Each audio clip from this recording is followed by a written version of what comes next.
Hey, my name is Andy Jenkins, and for the next few minutes, I'm going to tell you about this little thing. The bad side, you already know that, the bad side, and the reality is there's probably this healthy side, this good side of comparison, and maybe we'll see if we can make sense of all of that in the next few minutes. So here's the deal. It dawned on me, I was walking along the street here in Birmingham not too long ago. What's up, Johnny May? How are you, man? First one on. And I'm walking down the street, and it dawns on me. And then I'm even talking with another friend who just jumped on right now, Jacob Adamo, the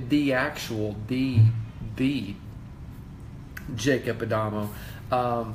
And I'm going to be talking about comparison and contentment right here. So, like, if you guys want to share that and pass that off, if you know somebody that would benefit from that, go ahead and do that. Or do it after you see what I actually say and see if it's worth, comparing to other videos that are out there. So I'm walking along the coffee shop right here in downtown Birmingham, and then also at the same time, it seems that I'm sitting ironically in the exact same spot. Like, that is the spot where this revelation insight just kind of comes over me both times. Like, that's it. And ironically, while I'm talking about this, my kids just texted me, so I'm going to clear it.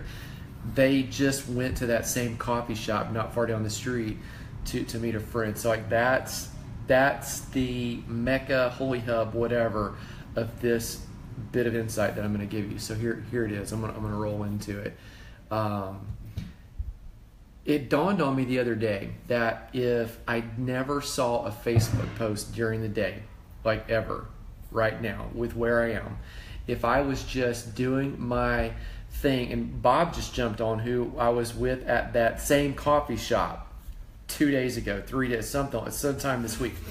If I never saw a Facebook post, if I never saw somebody out there tweeting how great something was, if I never saw somebody's Instagram, you know how pretty people make things on Instagram now, they just all these filters and just, triple filters and all these other things that I've seen. If I never saw that, the reality is I think I would actually be completely content with where I am in life right now.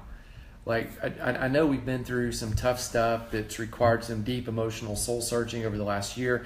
Hey, Ken. Hey, Donald. Good to see you guys. We've been through a bunch of stuff. A bunch of you guys have been through some stuff. Like, you could take my story and you could just take out my details and put in your details, and it's equally just get the wind knocked out of you, on multiple levels. But the reality is, even though that's going on, and even though most of that stuff's cleaned up, and we're still dealing with some of that and kind of working through it mentally and processing and all these other things, hey, Brandon, the reality is I would be completely content if I didn't look up and see your Facebook feeds every single day, yours or someone like you that's projecting the greatest hits version of whatever's going on in the moment. That's just where I am. Happy in marriage, happy with, we're making enough money. We're not like rolling in the Benjamins, but everything's paid for. Lights aren't going to go off while we're talking. Wi-Fi might jump out. That's the reality. But, there'll be food on the table, not worried about it. All that stuff's great. But yet I see these Facebook posts and I see these Instagram post and the Twitter feed and everything else, and then all of a sudden it's amazing. You see someone else's video, or you see someone else's vacation, or you see someone else's likes and shares, or you see someone else's new, insert the blank, car, truck, shoe, snack, big or small, doesn't matter. And all of a sudden, like, the contentment just goes. The factor of just feeling happy where you are goes. And you guys know about that, but I was thinking about it. Here's the reality too. I've got a relationship with a lot of guys, and the reality is, I just use this rubber band. I use the same rubber band for lots of different illustrations. Get a lot of mileage out of that.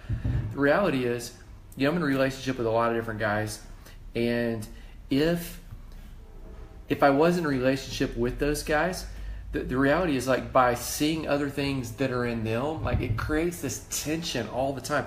And some of that tension is horrible tension that just snaps back and hits you if you get it the wrong way. But some of that tension is great tension, because some of that tension actually stretches and then leads me through that tension to something that I didn't actually know was possible in me.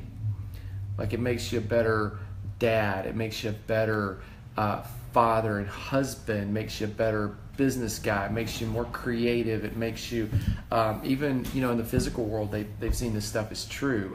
Back in the 1950s, in February, I was with my daughter Ivy. We went over to a trip. She won for school, so we were in London.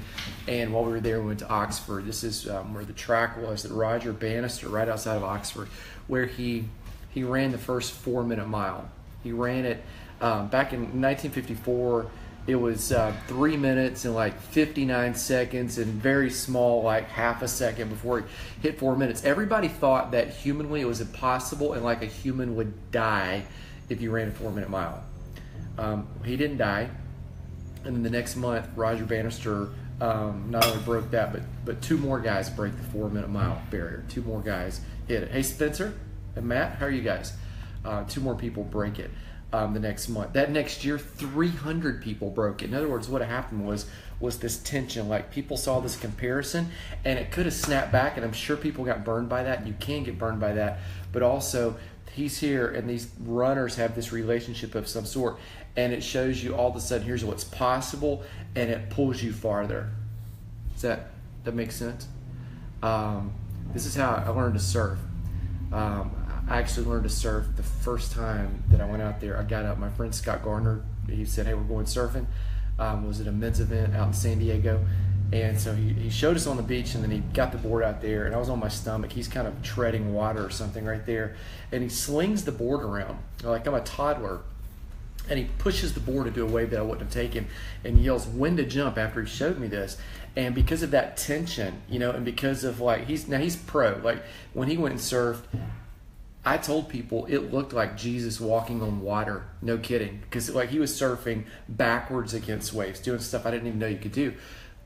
But it was in that tension of the relationship, that it pulled to something better and pulled to something different.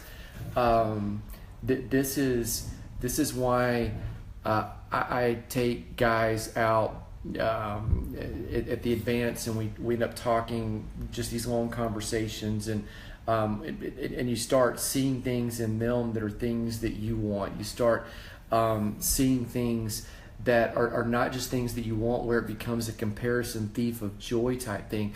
It becomes this comparison of iron sharpening iron, of the reality that there's this horrible side of comparison. And I think I've experienced it, and you guys have probably experienced it too, but there's this beautiful side of comparison too. And if we can learn to walk in that tension, and I'm learning that most stuff in life is not black and white. There are tons of things that are black and white. There are tons of things that are right and wrong. There are tons of things that are, this is a yes, this is a no. There are tons of things that this is up, this is clearly down.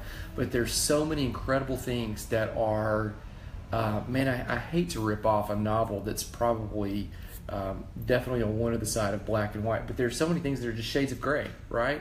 So many things that are, and comparison is one of those things where there's this toxic side that's on one extreme, and there's this very beautiful side, because when we live in the tension of those relationships, and I'm going to land the plane with this, it invites us and pulls us into this beautiful thing of we can be an absolute better version of ourselves if we start looking at and seeing the right things, and not comparing the wrong things, and not comparing something that someone is that we shouldn't be, that is uniquely them, that is the role that God has granted to them. It's the role that God's gifted to them, and it is their mark to make on this world. But if we can walk in the role that's uniquely us, and where those things intersect, and where we can learn those lessons from them, and where we can take that, and honestly, my friend on here, Jacob Adamo, I'm not great at relationships, but I'm going to piggyback off of, and I'm going to hijack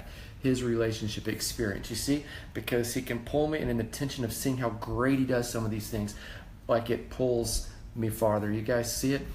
So with that, I'm Andy Jenkins, and I am signing off. I'll be again soon. Comments, questions, leave them below. And if you like it, pass it off to someone else, share it, and I will see you guys again very soon. Blessings.